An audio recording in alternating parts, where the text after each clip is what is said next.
uJesu Kristu inkosi. uJesu Kristu inkosi. Ngibekelela ubaba Nzibande nomama Apostoli Nzibande, abafundisi bonke nabafundisikazi egameni lenkosi yethu Jesu. Ngiphambi kwenu umama uHadebe, umfundisi Shiyane. Ngize ukuzobonga uNkulunkulu.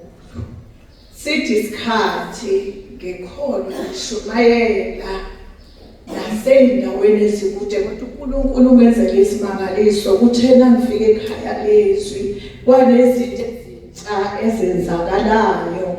Ngathola izinto ezinye bezishiwo nje kuthiwa hayi uzothola ideliverance uma yiboni. uNkulunkulu ungenzele isimangaliso. Uma ngiphenduka nje ngiqala ngamukela uJesu kwaba nenyoka enkulu eyasuka yehla. Le nyoka ngiyibona ukuthi iphelelephi.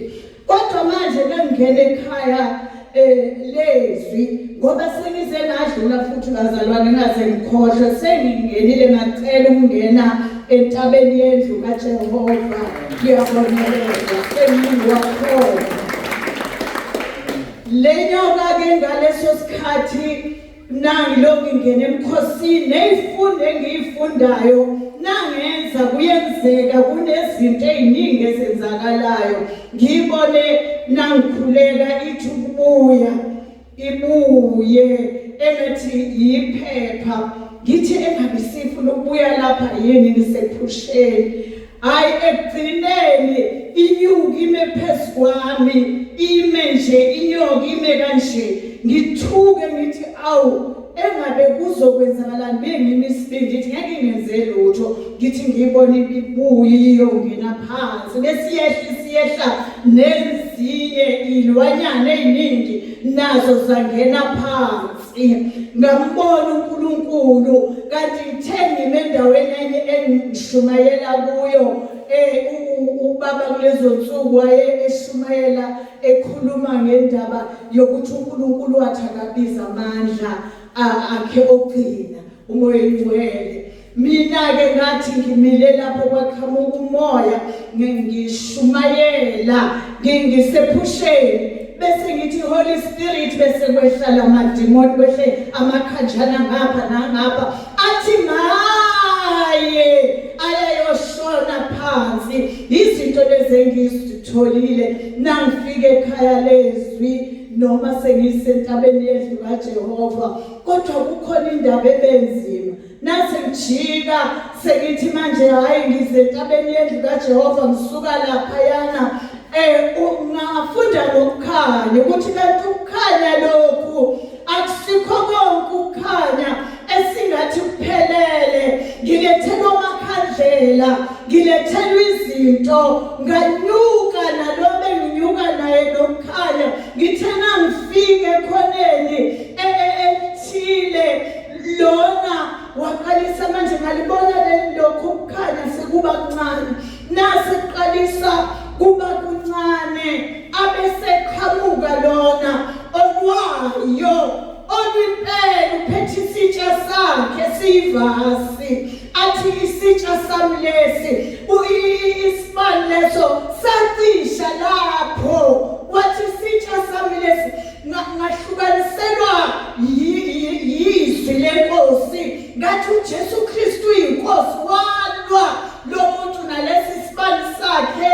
Ngathi uJesu Kristu inkosi, uJesu Kristu inkosi noma kunjalo kodwa uJesu Kristu inkosi. Okunye ngakufundayo futhi bazalwane ngafunda nangabefundisa ubaba uMsibande sitshela ngendaba zomnikelo. Ngahamba ke ngiye nasemakhaya kubantu abadala.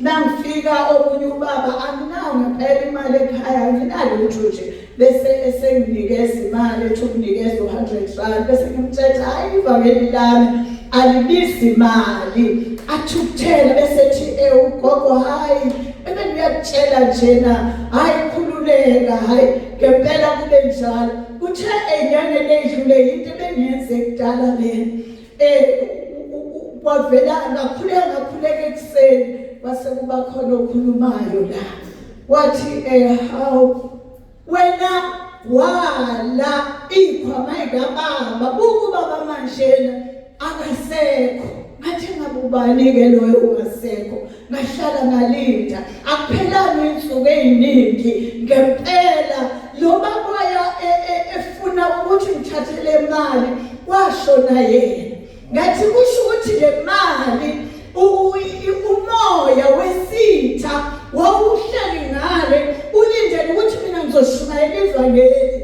bese ngithatha le mali ngithola ke lezi ikhwama ke ngoba siyathwaliswa nangomoya ulele ebusuku ngike ngafakaza ngaleyo ndaba la kuma-VN ukuthi nakhona ngabe umlilo ngapha kwenzeka lezo zinto zokuthola kwathiwa usuzothola konke akukho ongezukukuthola ngakho ukuba sekhaya lezwi nokuba sentabeni yendlu kaJehova ngizothi nje uJesu Kristu uyinkosi uJesu Kristu uyinkosi.